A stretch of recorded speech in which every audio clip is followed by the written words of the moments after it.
a woman needs to be confined within a framework that is controlled by the man of the house. Ofamayehide Abu Salam, the Brotherhood family expert, said of the group's general approach, speaking in a recent seminar for women training to become marriage counselors. Even if a wife were beaten by her husband, he advised, showed her how she had a role in what happened to her. If he is to blame, Mr. Abu Salam added, she shares 30% or 40% of the fault. Now, with the leader of the Brotherhood's political arm in Egypt's presidential palace and its members dominating parliament, some deeply patriarchal views the organization has long taught its members are spilling into public view.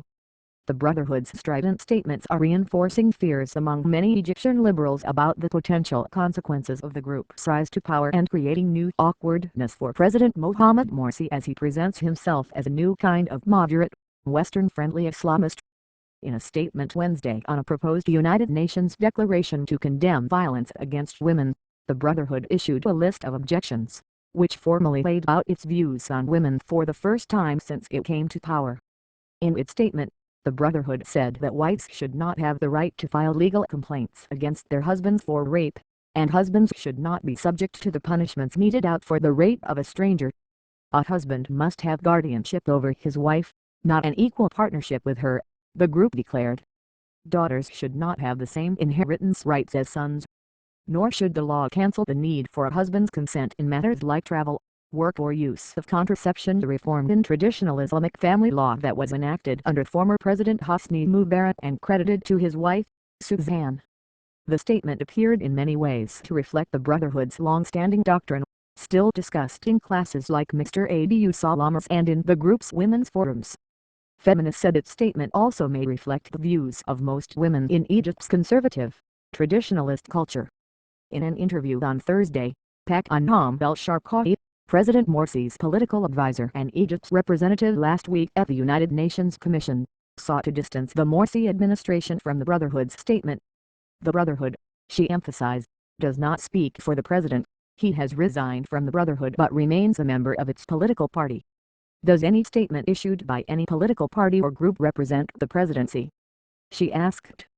It's not the presidency's institution, and it's not an official entity. The Egyptian government, she said, is working with all its powers and policies to stop all forms of violence against women. The government objected to the United Nations declaration condemning violence against women, she said, only over issues like whether to describe restrictions on abortion as an act of violence against women.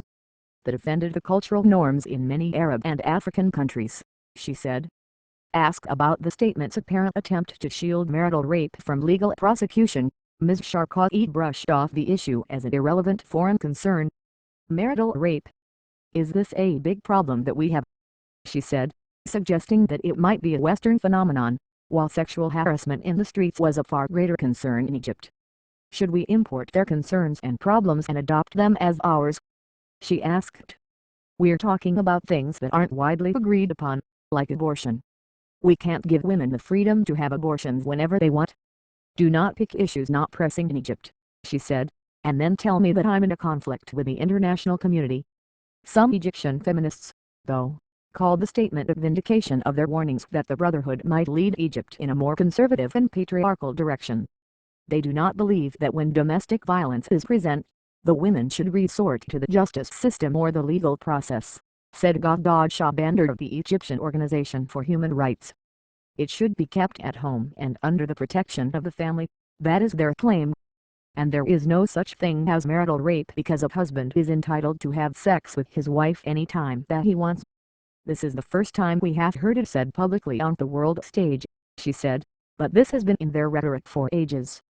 In his seminar for prospective Islamist marriage counselors, Mr. Abu Salam justified the group's approach to marriage by explaining that Islam also required husbands to be compassionate, just as it required women to be obedient.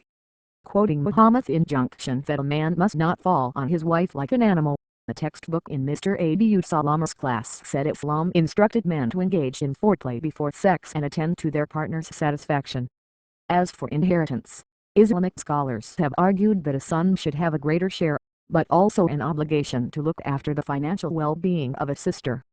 But Mr. Abu Salam also argued that husbands should keep their wives under tight control. It's the nature of the weak to overstep the required framework if she is given the space and the freedom, like children, he said in the seminar. Most of the women nodded in agreement. Closing its statement on the proposed United Nations Declaration, the Brotherhood appeared to go even further.